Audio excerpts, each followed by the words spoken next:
Hello and welcome to the Penalty Box Perspective podcast. My name's Nathaniel and I'm joined once again by my good friend Matt. How are you doing today? Yep, very good, very good. More Olympic hockey to talk about. Very excited.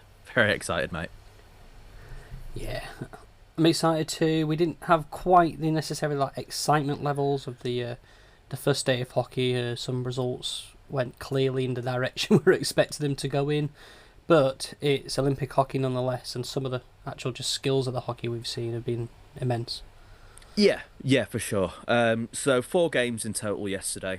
As we touched on in yesterday's episode, at the time of recording, the first game that took place, Switzerland played France. 4-0 to Switzerland, a shutout victory there, and I don't know if I would have necessarily expected 4-0. I think that's maybe a little bit more dominant than I was expecting, but Switzerland get the victory, as I'm sure probably most predicted. Yeah, I mean, that's the kind of result I was kind of expecting from this. As I said before, France and Italy are probably the two weaker teams in this competition, so seeing a 4-0 win, though maybe a bit excessive, is not too far gone from what I was expecting. And the Swiss must be happy that they get a win over their neighbours. I don't think it's quite often they'll get that done.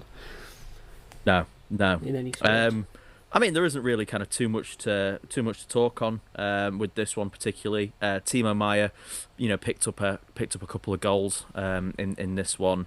You saw the likes of Kevin Fiala and Roman Josi and JJ Moser amongst the points. So a lot of kind of very familiar NHL names, and I think there's more Swiss players in the NHL than I think we probably often realise. But yeah, some decent players up and down the league, up and down the team nonetheless. I don't really see Switzerland sort of making too much headway in terms of like the medal conversation. I think they'll kind of be somewhere slap bang around the middle, but never a bad way to get things started.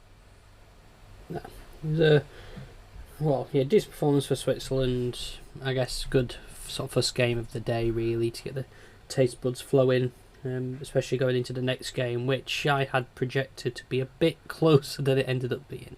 Christ, yeah, the long-awaited return of the Canadians, and you could just tell straight off the bat that those Canadian lads were so happy to be there.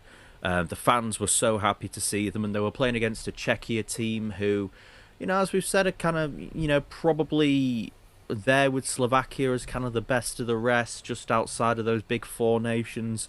Canada were fired up, and came out to a 5-0 victory.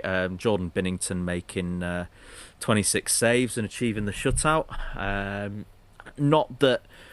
I mean, we were talking about this before we started recording. I mean, Czechia didn't even really play too bad of a game. They were, more than respectable. They didn't really create too many chances of, like, a really dangerous nature. And then the Canadians just came out, and it was like watching the Harlem Globetrotters. It was ridiculous. Yeah, it was like it's just the little plays you see, like the dink passes up and over, like they're just absolutely reading the game perfectly, make pinpoint perfect passes, never really seem to break a sweat, and it's just it is scary. Like, thank goodness there's a salary cap in the NHL, otherwise this is the kind of team people will be going up against. And it's just ridiculous. Like Crosby on the third line. I mean, I thought their weakness, this Canadian team, would be in goal, because when they announced that Binnington was going to start, I was just like, they're relying a bit on history there rather than sort of current form. Binnington's in there, and I hate to say it, he played really well. It wasn't just a simple case of a nice, easy, put your feet up, shut out. He had to work for it, and I don't know whether you saw the backhand saucer pass he made to set up one of the goals was insane as well. Yes. So, unfortunately, Binnington might be getting praise from us too these next few weeks. Yeah, and look, he's a completely different guy when he pulls on a Canadian jersey, and certainly seems to rise to the occasion a lot better and plays a lot better when it is for his country. So in that regard, I don't mind that too much. It's more just when he's absolutely terrible when he plays for the Blues. Yet he talks a big game, thinks he's hot shit, and he's actually just shit. But yeah, always a little better when he has Makar and Harley, Doughty, and co, playing there with him. But even the second goal the Canadians scored, Mark Stone, Mitch Marner with some absolutely filthy hands. The Canadian defenseman drops to the floor to try and block the pass from going across the goal, and Marner just flips the puck over him. Regardless, it was like no matter what they tried to do to try and defend these Canadians, it was just like, yeah, no, we don't care. We're just gonna play around it anyway. And that was the same with the power play goal that McKinnon scored. I mean, having Crosby, McDavid, McKinnon, Makar on the power play was just an absolute joke. An absolute joke. Yeah. Now, if they continue this vein of form, I don't think any team can stop them. Which kind of dulls maybe part of the experience, because this team's so good, how can anyone beat this team? So half of me is pulling for like, okay, let's see them mess up a bit and make it a bit entertaining, but also it's just a treat for the eyes. So the other half of me is just like, if they're going to win every game and smash every game, then we're going to watch the best version of hockey that is, well, current terms, that's ever going to be played. So we're, I guess, witnessing history in that regard. So, yeah, kind of torn about it, but a 5-0 win against the Czech Republic in the first game of the tournament is, yeah, great result for them. Yeah, no, for sure. A really good way. And I'm with you. If they might well steamroll every single team they play against, which would be a little bit anticlimactic, but would be a display of some unreal hockey. So, but yeah, terrific from the Canadians. We then had a double header on the go. We had the USA playing Latvia, which we'll cover off first, and the USA more or less matching Canada. They pick up a 5-1 victory against Latvia, and whilst there was an awful lot of kind of flair from the Canadians, for the US, it was a lot of the big boys getting it done.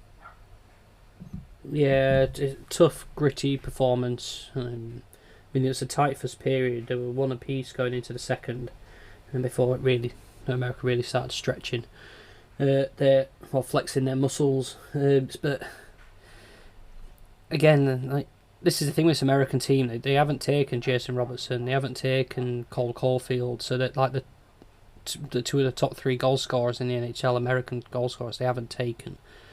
Maybe in place for these tough, gritty players, Marchand, Bennett, Nelson, the Kachuk brothers.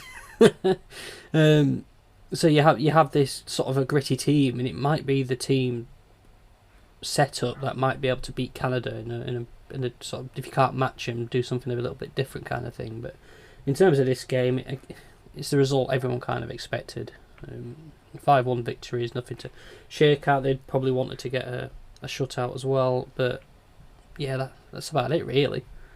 Yeah, and you look up and down this roster. You got some really strong, really powerful guys there. You've got Eichel, you've got Nelson, you've got both of the Kachuks, you've got Tage Thompson, who's 6'6". Just absolutely massive forwards, and it was the result. I think some people thought maybe Latvia, they're not going to make it easy.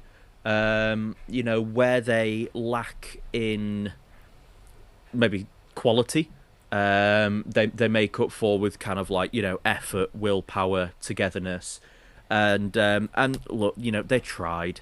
And they worked really hard, and by all means, again, similarly to the Italians the previous day, they could walk off the ice with their head held high, but it was just too big of a gap in the quality, I think. Yeah, as expected. I think I personally don't have too much to say. I mean, they didn't blow us out of the water like Canada did for me. and that's why we sort of blew them up. But in the end of it, it's a game we expected USA to win. It's a game they won. No injuries to speak of, no suspensions happened. There wasn't a big fight between McAvoy and Valinis or whatever regarding that hit from the NHL game. So it's just kind of business as usual, really. I had this on as my second game. I was primarily watching the Germany-Denmark game, which was a lot better contest. Yeah. I'll let you lead off on that one then. Obviously, that was a bit of a closer game, and probably the only sort of close-ish game of the day, I think. Yeah, I will touch on briefly as well. I started watching all this on BBC iPlayer before I realised Discovery Plus have their own sort of coverage of the Olympic Games, and they have a thing called Multiview. So I had the American game and the Germany-Denmark game on at the same time, but I was listening to the commentary for Germany-Denmark. It's kind of expected. It was the best game of the day in terms of a competitive match. Germany did come out on top 3-1. For me, summarising it, I think it was the case of Germany's stars are better than Denmark's stars, as it were. Particularly on Draisaitl and Tim Stützle. Those two are dynamic. Stützle was flying everywhere across the ice. If he wasn't making a play at the net, he was getting sent flying into the boards because he always on the heels of defenders and stuff, chasing down pucks. And it was a highly combative game. If it was in the NHL, they'd be scrapping left, right, centre, but they probably don't want to fight at the Olympics. So it's just highly competitive. It was a great game of hockey. Yeah, I think that kind of summarises it perfectly, really. I think the Germans and the Danes probably aren't worlds apart in terms of quality. Germany just have those couple of star players that tips them over the edge. They've got Draisaitl, they've got Stützle. From the highlights that I watched as well, Moritz Seider looked like he had quite a good game as well. I know he got the assist on Stützle's second. But just having those two guys there, and I had no idea as well that Leon Draisaitl's dad had also represented Germany in hockey and for Germany as well. So nice kind of family lineage, nice for Draisaitl to open the scoring, and a great result for the Germans. I absolutely love those German uniforms. I mean, I know we spoke about them previously. The jerseys and how nice they look, but I thought those German ones looked super clean. Yeah, I'm normally not a fan of the white jerseys either. I always prefer the colour versions. But even the Denmark jersey was beautiful as well. It was a very pleasant game to watch in that regard. Nice clean uniforms. But yeah, I agree, Germany's definitely up there with a bright big ball. I don't know what it is, the colours are just so bold. They're not washed out. I think that's what it is. It's kind of like stained glass windows. Yeah, and that kind of version of the German flag, the kind of the eagle sort of in the shield, I think just looks awesome. Looks really cool. So yeah, I think it was a nice sort of action packed day for day two, and then leading into day three, we've got another 4 games on that we'll be looking to cover tomorrow, in another nice short little episode for you. Nathaniel, do you want to kind of give us a rundown of the games happening on Friday? Yeah, so for me the game of the day is the first one off the board, the Finland-Sweden. Obviously Finland coming off a loss and Sweden coming off a victory in that group there, so they'll be looking for a sort of highly contested matchup there, I think. Followed up by Italy-Slovakia, and then obviously they play back to back. We got France and Czech Republic going up against each other.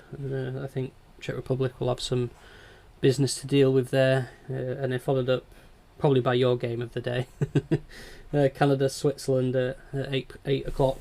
Seeing the superstars at it again. Can Switzerland put up any more defence than what Czech Republic did?